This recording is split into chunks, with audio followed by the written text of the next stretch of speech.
വറുത്തത് തന്നെ തിന്നാൽ മതി. മുട്ടു ദോശ എടുത്തോ. എന്നാ ദോശ. ചോറവിടെ ഇരിപ്പുണ്ടോ? ചോറുണ്ട്. പിന്നെ നിന്നെ വറുത്ത് തന്നെ തിന്നുള്ളൂ നീ. പിന്നെ തന്തൂരി ചിക്കൻ വേണ്ടേടാ. ആ ദോശ അങ്ങനെ എടുത്തോണ്ട് പോയി. ദോശ എടുത്തോണ്ട് പോയിട്ട് ദോശ എടുത്ത് അങ്ങനെ എടുത്തോണ്ട് പോയി. നോക്കട്ടെ തിന്നാൽ എന്നാ പറ്റുമെന്ന്. മുട്ടൂന് വറുത്ത് തന്നെ മതി. കുഞ്ഞിനോണ്ട് കൊടുത്ത് നോക്കി. മുട്ടൂസിക്കും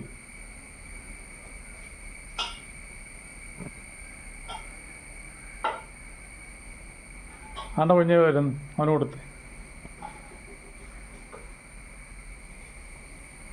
ഇത് നോക്കിയോണ്ട് ഇവിടെ ഇരിക്കട്ടെ.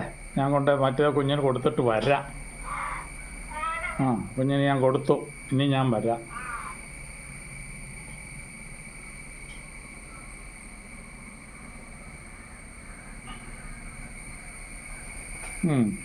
ഞാൻ വെച്ചേച്ച് പോയത് അവിടെ ഉണ്ടോ?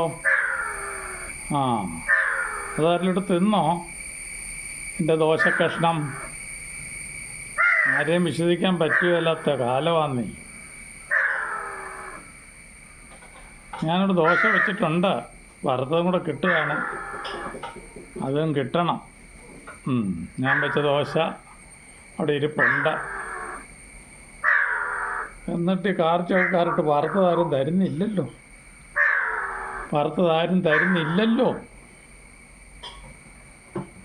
ദോശ വേണോ?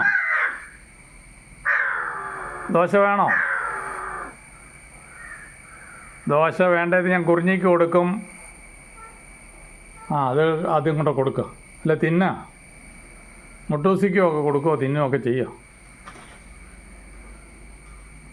കുഞ്ഞിൻ്റെ കയ്യിൽ നിന്ന് വറുത്തത് താഴെ പോയി. അവൻ താഴോട്ട് ഇറങ്ങിയിട്ടുണ്ട്. അതുകൊണ്ട് അവൻ കയറി വന്നു. അവൻ ആ വറുത്ത് കൊടുത്തോണ്ട് വന്നു. അതുകൊണ്ട് അവിടെ ഇരുന്ന് തിന്നുന്നത്. നീ ഇനിയും ദോശ തിന്നു. അതുകൊണ്ട് അവനാ വറുത്തതും കൊണ്ട് വന്ന കണ്ടോ? നിൻ്റെ കുഞ്ഞാ, നിൻ്റെ പീക്കറി കുഞ്ഞ് വരുന്ന കണ്ടോ? വറുത്തതും കൊണ്ട്. അവനും കൊക്കി കൊടുക്കാൻ പറയില്ല. നിൻ്റെ ശീലം അവനും പറ്റുകയില്ല. അവനാ വറുത്തത് തിന്നോളും.